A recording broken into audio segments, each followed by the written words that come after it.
जोहार गाते को और तेहन दो हुयुग कना 20 तारीख सेता शुक्रवार और तेहन मिद वीडियो अगू हुए कना नवा खातिर जे जहाँ कि बिंझवा अतु रे जहाँ अब कुड़ी गिद्रा हाँ को नाहाचार लेदिया मुसले कोड़ा जे पठान कोड़ा नाहाचार लेदिया ओना लगते बहदा जहाँ तबन स्ट्राइक ताहे कना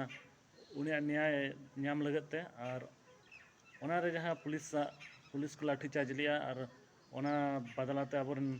आयो हर बाबा हर तक को जहाँ को पलटा जवाब को एम लिया तो ओना रे आगे 34 जन तबन अब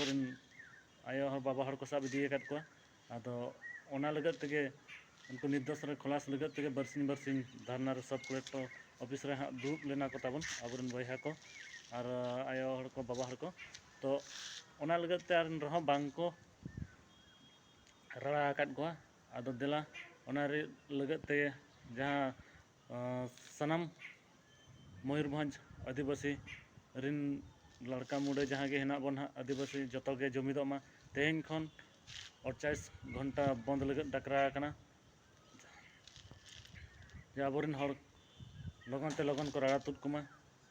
और निर्दोष को रड़ा तुद कुमा अब चे दस हबाय ताहे कना तो नेल गट ठिकै मा जे आबोरिन हर के बन नाहाचार चलेना और आबो को जेहल को संभाव कत बना ओना खातिर मेता बना जतो बयहा को बहिन को चे आयो को बाबा को आदिवासी चितान जहाँ अन्याय हुयुग कना ओना लगत जतो आदिवासी जुटो मा जतो आदिवासी के जुमिदो मा और देलाबन तेहन सेटेरो मा रायरमपुर ते और जतो ठेन जोहार।